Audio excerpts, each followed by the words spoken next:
Ողջույն եթերում հարցազրույցն է, զրուցակիցս ազգային ժողովի արտաքին հարաբերությունների մշտական հանձնաժողովի նախագահ Սարգիս Խանդանյանն է։ Բարև ձեզ։ Բարև ձեզ։ Շնորհակալ եմ, պարոն Խանդանյան, հրավերն ընդունելու համար։ Ամենաթարմ նորությամբ սկսենք մեր եթերը։ Միացյալ Նահանգների եւ Իրանի միջև ձեռք է բերվել դեռ ժամանակավոր հրադադար։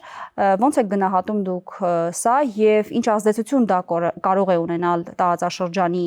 վրա լայն առումով եւ նեղ առումով նաեւ Հայաստանի վրա այն դեպքում, երբ Հայաստանն ասում է, որ ուզում է բացել խաղաղության դարաշրջան եւ մեզ համար եւ տարածաշրջանում։ Շատ կարեւոր էր այս հրադադարի համաձայնության գալը Իրանի եւ Միացյալ Նահանգների միջև, իսկապես շատ կարեւոր է, որ առնվազն առաջիկա շաբաթներին հնարավորություն կստեղծվի հետագա բանակցությունների համար եւ հնարավոր կլինի գուցե եւ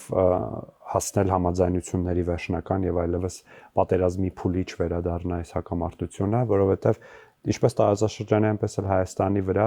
չի կարող որևէ հակամարտություն այսքան մոտ հեռավորության վրա չունենալ բացասական հետևանքներ։ Իհարկե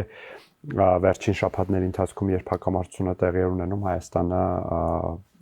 շատ կարևոր է, որ Հայաստանը որևէ կերպ չտուժեց այս հակամարտությունից, բայց այնուամենայնիվ այդ հակամարտությունը արդեն նկատում ենք, թե ինչպիսի ազդեցություն է ունենում համաշխարհային տնտեսության վրա, իսկ Հայաստանը համաշխարհային տնտեսության մի մաս է ու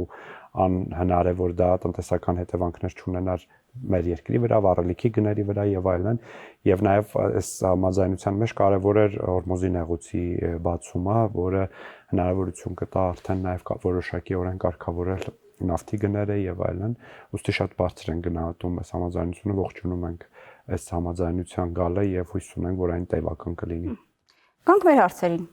Նախորդ օրը ազգային ժողովում տեղի ունեցավ քննարկում, արտահերթ նիստեր, որի ժամանակ ընտրական օրենսգրքում որոշակի փոփոխություններ տեղի ունեցան։ Ընդդիմադիրները ասում են, որ սա միջամտություն է առաջիկա ընտրություններին եւ այն էլ ընդամենը մի քանի ամիս առաջ, ինչը ըստ իրենց թույլ չի տալիս կամ խաթարում է հավասար մրցակցային պայմանները մյուս ուժերի եւ ձեր միջև։ Իրենք ասում են, որ դուք անվանում եք սա փոքրիկ վրիպակ, որը պետք է շտկվի, դա տեխնիկական է, իրենք ասում են, որ դա բովանդակային փոփոխություն է եւ դա արվում է հատուկ որոշակի խնդիրներ առաջացնելու համար ընդդիմադիր դաշտում։ Ձեր մեկնաբանությունը նախ ինչու էր պարտադիր, որ հրատապով այս փոփոխությունը առաջարկվեր, ինչու եք ընդամենը 2 ամիս առաջ դա իրականացնում եւ նաեւ քաղաքական գնահատականը։ Արդյոք դուք սա անում եք հատուկ մեկ ուժի նկատմամբ կամ ընդդիմադիրներին դեմ եք անում սա։ Շատ լավ, իսկապես փոփոխությունը տեխնիկական վրիպակի շտկում էր, որովհետեւ խաղի կանոնը, որը այս փոփոխությամբ արվեց, դեռ տեղում էր 2022 թվականից։ 2021 թվականի խորհրդարանական եւ հատկապես 2021 թվականի տեղական ինքնակառավարման մարմինների ընտրություններից, հաշվի առնելով դիտորդական կազմակերպությունների, քաղաքացիական հասարակության, քաղաքական ուժերի արձագանքներ եւ կարծիքները 2022-ին ընտրական օրենսգրքում փոփոխություններ տեղի ունեցան եւ այդ փոփոխություններից մեկն էլ այն էր, որ պետք է դաշինքները չկրեն անձնանուններ, պետական եւ տեղական կառավարման մարմինների անուններ եւ վիրավորական բառեր եւ այլն։ Եվ այս փոփոխությունը, այս խաղի կանոնը ընտրական օրենսգրքում էր 2022 թվականին։ 2024 թվականին եւս մի մեծ փաթեթ ընդունվեց կրկին քաղաքասարակության եւ միջազգային կազմակերպությունների հետ քննարկումների արդյունքում, եւ այս օրենքի փաթեթում իսկապես վրիպակ նախադասություն բառը, որ պարբերություն էր գրվել եւ դրա հետևանքով մի ամբողջ պարբերություն մի նախադասության փոխարեն դուրս էր մնացել օրենսգրքից եւ այս նախընտրական շրջանում քաղաքասարակության ներկայացուցիչների կողմից սա նկատվել էր եւ բարձրաձայնվել էր նաեւ սոցիալական ցանցերի միջոցով նաեւ շփումների ընթացքում եւ մենք որոշեցինք շտկել սա եւ սա իհարկե որևէ քաղաքական ենթատեքստ ունենալ չէր կարող, բայց իհարկե հասկանում ենք, որ դա համընկել է ինչ որ քաղաքական ուժի անվանման մասին հայտարարության հետ, ինչը բայց դա իսկապես համընկում էր։ Այլ կերպ չէր կարող լինել, որովհետև եթե մենք հետ գնանք, հա, իրավական մեր այդ ընտրական օրենսգրքի նախորդ տարբերակներում մենք տեսնենք, որ հոդվածը նույնությամբ եղել 2022-ից մինչև 2024 թվականի 2024 թվականին ոչինչ տեղի չէր ունեցել, որպեսզի դա հանվեր։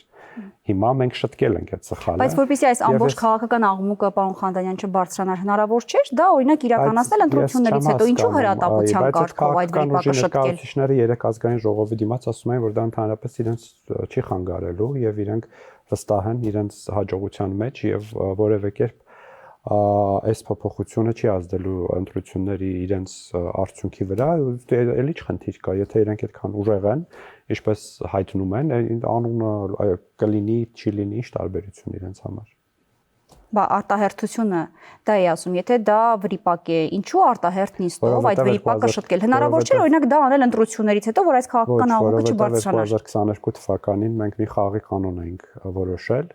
եւ դա արդեն հայտնի էր քաղաքական ուժերին ու գուցե կային քաղաքական ուժեր, որոնք իմանալով եւ շատ մանրամասնորեն չուսումնասիրելով ընտրական օրենսգիրքը միջև գրանցվել է, արդեն իսկ խուսափել են օրինակ անձի անուն իրենց անվանման մեջ դնել։ Ոստի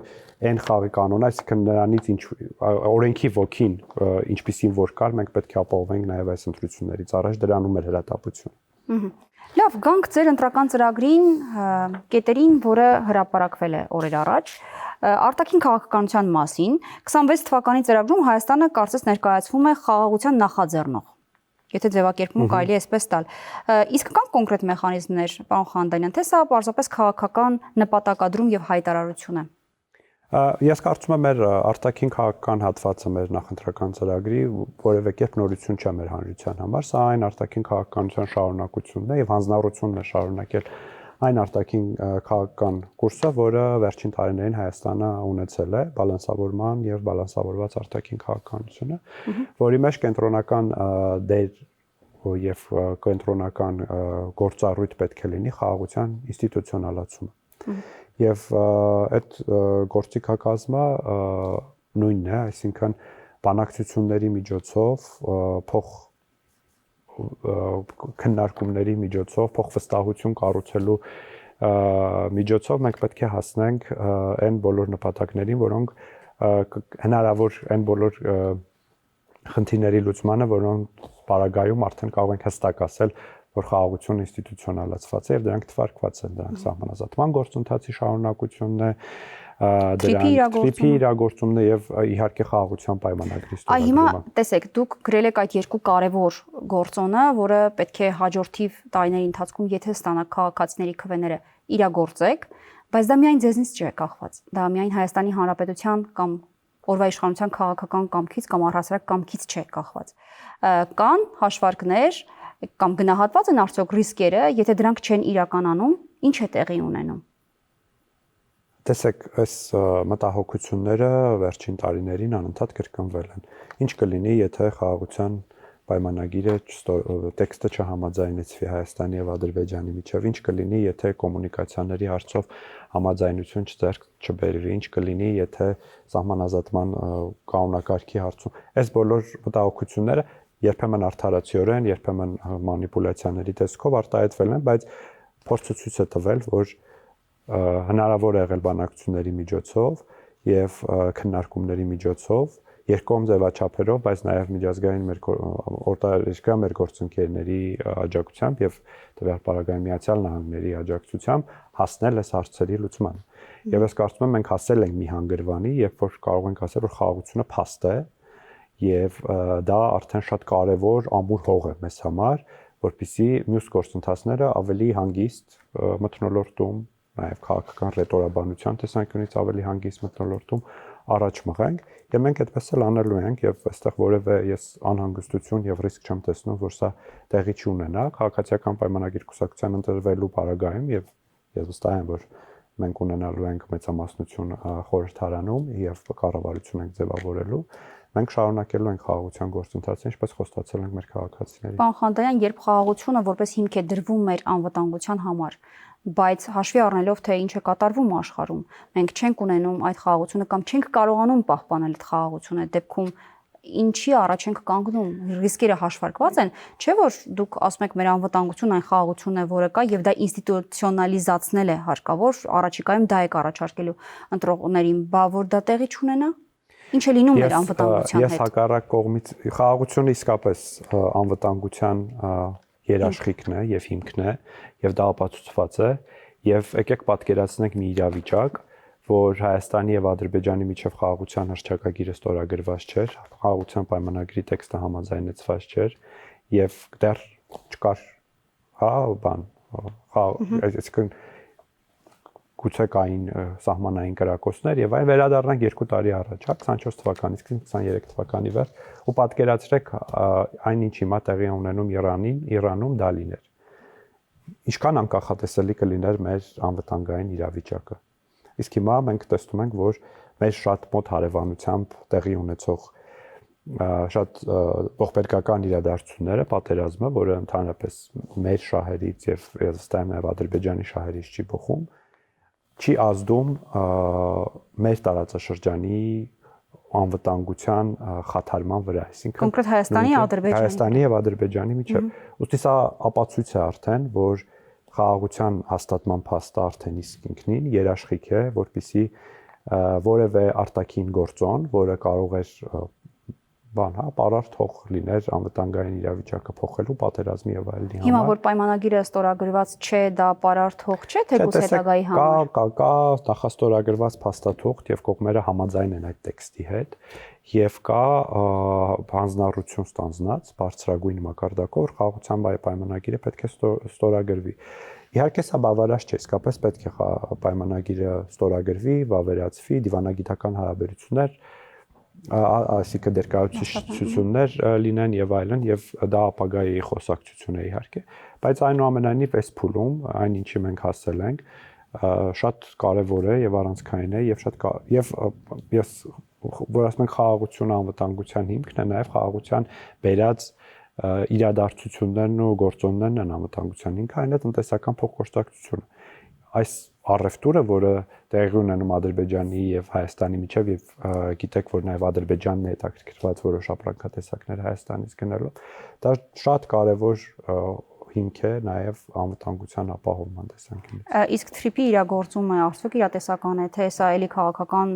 հայտարարություն է կամ նպատակադրում է առաջիկայում դա իրագործելու, ելի եմ ասում հաշվի առնելով թե ինչ է կատարվում եւ տարածաշրջանում եւ աշխարհում։ Թրիփի իրագործումը գործնական փուլում է եւ դա գործնական փուլ է մտել հունվարից սկսած, երբ որ հրապարակվեց փաստաթուղթը, որը ստորագրվեց նախարարի եւ քարտուղարի միջեւ եւ հիմա ակտիվ բանակցություններ են ընթանում Հայաստանի եւ Միացյալ Նահանգների կառավարությունների միջեւ արդեն իրավական դետալները հստակեցնելու եւ այլն։ Ժամանակատար process է սա լինելու, հաշվի առնելով նաեւ Միացյալ Նահանգների զբաղվածությունը աշխարհի տարբեր հատվածներում, բայց նաև մենք հաստատակամորեն առաջ ենք շարժվելու հնարավորինս շատ շուտ իրականություն դարձնելու համար։ 26 թվականի ձեր նախընտրական ծրագիրը ընթերցելիս ծանոթանալիս փորձեցի վերհիշեմ 21-ում օրինակ ինչ կար գրված բանակի հետ կապված, եթե չեմ սխալվում 21-ի ձեր ծրագրում բանակը դիտարկում էր որպես մեր անվտանգության հիմնական երաշխիք։ Հիմա 26-ում որոշակի փոփոխություն կա, բանակը դուք որպես վերջին միջոց եք պլանավորում պահել, այսինքն պահեստային միջոց, ասում եք բանակը արտաքին անվտանգության ապահովման պահեստային գործիք է այն դեպքերի համար, երբ արտաքին անվտանգության ապահովման թվարկված կետերը եւ դրանք կիրառելուն ուղղված դիվանագիտական միջոցները չգործեն։ Ինչով է պայմանավորված այս ռազմավարական փոփոխությունը։ Պայմանավորված է մեր քաղաքականության արդյունավետությամբ եւ խաղաղության հաստատմամբ, որովհետեւ մենք 2021 թվականին ընտրությունների են գնում, երբ որ ընտրություններից 1 ամիս առաջ Հայաստանի Հանրապետությունը հետ հարձակման էր ենթարկվել, երբ որ հսկայական հումանիտար խնդիրներ կային եւ անվտանգային խնդիրներ կային, մեր նաեւ բանակի զինված ուժերի վիճակը հաշվի առնելով պատերազմը եւ դրա հետևանքները լավ չէին։ Իսկ այս ընթացքում ապացուցվեց, որ բանակցությունների միջոցով եւ բալանսավորման եւ բալանսավորված արտաքին քաղաքականության միջոցով հնարավոր է ապահովել կայուն անվտանգային միջավայր եւ դա է հենց պատճառը, որ մենք հավատում ենք, որ անվտանգության գլխավոր երաշխիքը դա դիվանագիտությունն է եւ գործիքը ավելի շուտ դիվանագիտությունն է, արտաքին քաղաքականությունն է, բանակցություններն են, իսկ բանակը, որը պետք է մշտապես կատարելագործվի, արդիականացվի եւ որը արվել է վերջին տարիներին մեր զինված ուժերի հետ եւ դրանք փաստեր են, պետք է իսկապես լինի այս պահուստային միջոց, երբ որ չեն գործել այդ մեխանիզմները, չեն գործել քաղաքական խոսակցությունը, դիվանագիտական աշխատանքը եւ ստիպված է պետությունը իր ինքնիշխանությունը, տարածքային ամբողջականությունը պաշտպանելու համար օգտագործել բանակը։ Պարոն Խանդարյան, այս դեպքում չի ստացվում բանակի դերի նվազեցում եւ արդյոք եթե դա այդպես է կամ կարող են այդպես գնահատել որոշ մարդիկ, քաղաքական մակարդակում դա չի թույլատնում մեր դիրքերը որպես զսպման գործոն օգտագործելը բանակի այս դերի նվազեցումը, արդյոք չի նվազում, չի թույլանում։ Ես չեմ կարծում, որ դա բանակի դերի նվազեցում է, դա ընդհակառակը եւ բանակի դերի բարձրացումը թվերով է արտահայտված եւ վերջին տարիներին զինված ուժերում պետական բյուջեից կատարված միջոցների ծախսերով եւ երբ որ այդ ծախսերին նայում ենք, ձեռք բերված սպառազինություններին, դրանց տեսակներին եւ նաեւ այն բոլոր ամրաշինական աշխատանքներին, կրթական ծրագրերին, որոնք իրականացվում են բանակում, ուրեմն ընդհանուր կարողությունների զարգացմանը, ակնհայտ է, որ Հայաստանի կառավարությունը վերջին տարիներին, հատկապես վերջին 5 տարիներին հսկայական միջոցներ են ներդրել բանակում եւ դա միանշանակ նշանակում է բանակի կարևորություն եւ դա շարունակվելու է, դա շարունակական։ Անկախ նրանից, որ դա որպես պահեստային գործիք է կիրառվելու։ Չէ, միանշանակ։ Դուք ասում եք, որ հավասարակշռված եւ հավասարակշռման արտաքին քաղաքականություն եք որդեգրել եւ դա մատնանշում եք որպես ռազմավարություն։ Բազմավեկտոր քաղաքականության պայմաններում ո՞րն է Հայաստանի հիմնական անվտանգային գործընկերը։ Հավասարակշռման եւ հավասարակշռված արտաքին քաղաքականության իմաստն է նա, որ մենք անհամաչափություններ թույլ չտալն է եւ մեր գործընկերների հետ հավասար հարաբերությունների կառուցումն է եւ թույլ չտալն է, որ որևէ մի գործընկերոջ շահերը Հայաստանում գերակայեն մյուս գործընկերոջ շահերին եւ դրա հետևանքով Հայաստանը կրկին ընկնի կախվածության մեջ։ Մենք եւ փորձը ցույց է տալիս եւ որ անվտանգության ոլորտում սպառազինությունների ձեռքբերման ոլորտում փորձում ենք բազմազանեցնել մեր գործընկերներին եւ Իսկ մեկ գլխավոր գործընկեր անվտանգային հետագա տարիների համար Հայաստան չի ուզում ունենալ։ Չկա որևէ հարցում մենք հակված չենք մեկ գործընկերոջ վրա մեր հույսը դնել, որովհետեւ պատմությունը եւ մեր փորձը ցույց է տվել, որ դա ամենաանվտանգ ճանապարհը չէ գնալու, ընդհակառակը դա խնդիրներ առաջացրել, դրա համար մենք պիտի թույլ չտանք որևէ տեսակի անհամաչափություն եւ այս առումով իրականում շատ կարեւոր է նաեւ տարածաշրջանի երկրների մեր շարունակական հարաբերությունների լավացումը, այն հարևանների հետ, որոնց հետ նոր ենք սկսում հարաբերություններ ձևավորել, նորմալացնել այդ գործընթացի ակտիվ շարունակությունը եւ մեր մյուս հարևանների հետ եւ ավելի լայն տարածաշրջանի հետ հարաբերությունների խորացումը եւ լավացումը։ Պարոն Խանդարյան, 21-ին հիշում շեշտը դնում եք Ռուսաստանի ՀԱՊԿ-ի վրա հարաբերությունների տեսանկյունից, 26-ին փաստացի բազմավեկտորության վրա եք դուք շեշտադրում անում։ Սա արդյոք Ռուսաստանի հետ դաշնակցային հարաբերությունների վերանայման մասին կարող է խոսել կամ արդյոք նման նպատակադրում կա նման քաղաքականության վերանայման, թե ոչ։ Ոչ այնքան բազմավեկտորության, այլ հավասարակշռման վրա ենք շեշտը դնում հարաբերությունների։ Իսկ ինչ վերաբերվում է Ռուսաստանի հետ հարաբերություններին, ինչպես ծրագրում է նշած, մենք նպատակ ունենք կառուցողական տրանսֆորմացիայի ենթարկել Ռուսաստանի հետ մեր հարաբերությունները, այսինքն դա նշանակում է, որ մենք շարունակելու ենք Ռուսաստանի հետ ջանալ, ունենալ կայուն լավ բարեկամական գործընկերային հարաբերություններ այն բոլոր ուղղություններով, որոնցում ունենք եւ դրանք բազմաթիվ են, բազմապիսի են, հաշվի առնելով մեր առևտրատնտեսական հարաբերությունների ծավալը, մեր մշակութային կապերի խորությունը, բոլոր ոլորտներում մենք ունենք տարատեսակ հարաբերություններ Ռուսաստանի հետ եւ մենք ցանկություն ունենք թե երկկողմ մակարդակում եւ թե բազմակողմ օրինակ ԵԱՏՄ-ի շրջանակներում կամ 3+3 պլատֆորմի շրջանակներում շարունակել մեր կառուցողական հարաբերությունները Ռուսաստանի հետ, բայց վերադառնալով մեր նախորդ հարցի քննարկմանը, մենք անվտանգության ոլորտում ընտրել ենք տասնամյակներ Ռուսաստանին որպես հիմնական գործընկեր եւ անվտանգության որոշ առումով նաեւ երաշխավոր, հաշվի առնելով մեր թե երկկողմ թե բազմակողմ պայմանավորվածությունները, բայց դա չի գործել։ Եվ այս հատվածում ակնհայտ է, որ Հայաստանը տրանսֆորմացնում է իր հարաբերությունները Ռուսաստանի հետ, բայց դա չի նշանակում, որ օրինակ Ռուսաստանի հետ հնարավոր չեն օրինակ ռազմատեխնիկական ոլորտում հարաբերություններ։ Ինչու ոչ։ Որտեւ դա նաեւ բխում է մեր դիվերսիֆիկացիայի քաղաքականությունից։ Բայց վարչապետի հանդիպումը Վլադիմիր Պուտինի հետ վերջին ինչի մասին է խոսում։ Ռուսաստանն անցալում է այն, ինչ դուք ասում եք, թե ամեն դեպքում որոշակի սուր անկյուններ մնացել են ու դրանց մասին արդեն բաց հրապարակային է խոսվում։ Գիտեք, ես կարծում եմ, դա շատ օգտակար եւ կարեւոր խոսակցություն է եւ հենց դա այդ խոսակցությունը կարելի է այսպես սիմվոլիկ կերպով ասել, որ հենց դա էր այդ կառուցողական տրանսֆորմացիայի բանը, հա, օրինակը խոսակցության կան եւ չկան երկու երկրներ, որոնց մոտ չհասկացվածություններ չկան տարբեր հարցերի շուրջ եւ մենք շարունակելու ենք համբերատար քննարկել Ռուսաստանի մեր գործընկերների հետ այն խնդիրները, որոնք կան մեր հարաբերությունները եւ լուծել այդ խնդիրները եւ նաեւ բարելավել այն հարցերը, որոնցում մենք ունենք առաջընթաց։ Ի վերջո ինչ եք կարծում ձեր փոփոխված մոտեցումը արտաքին քաղաքականության տեսանկյունից ավելի անվտանգ թե ավելի ռիսկային է Հայաստանի համար։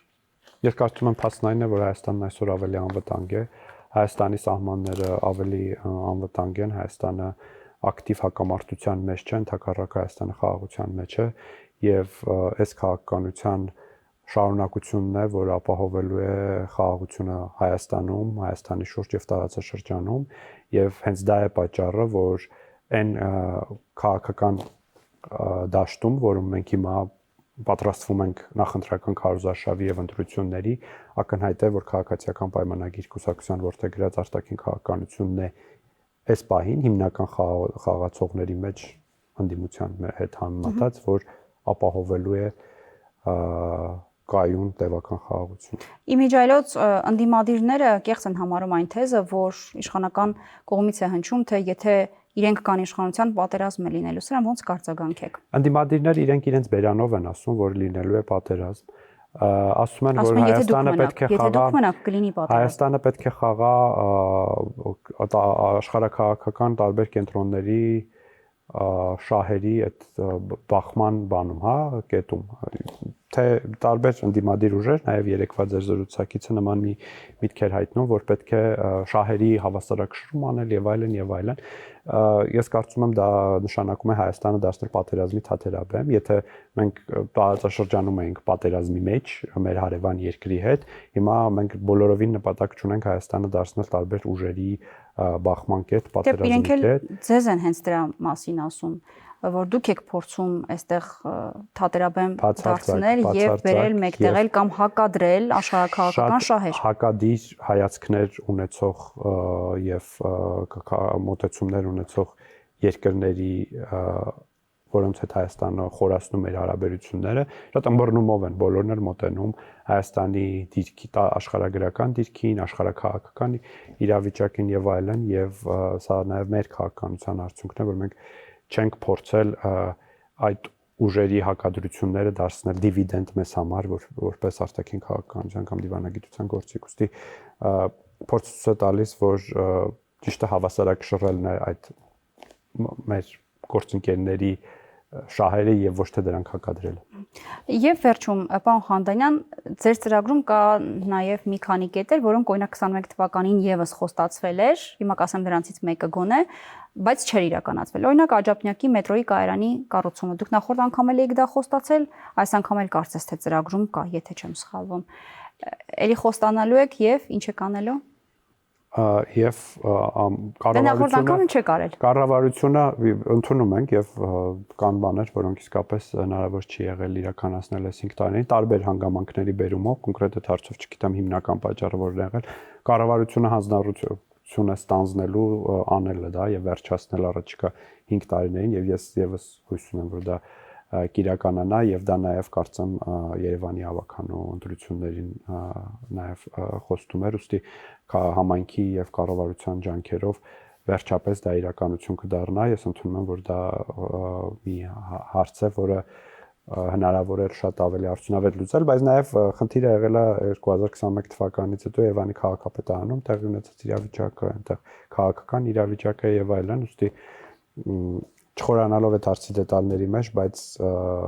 դա մի հարց է, որը կարծում եմ հնարավոր է անել եւ հնարավոր է անել արագ։ Շնորհակալ եմ զրույցի համար։ Զրուցակիցս Սարգիս Խանդանյանն էր, կհանդիպենք։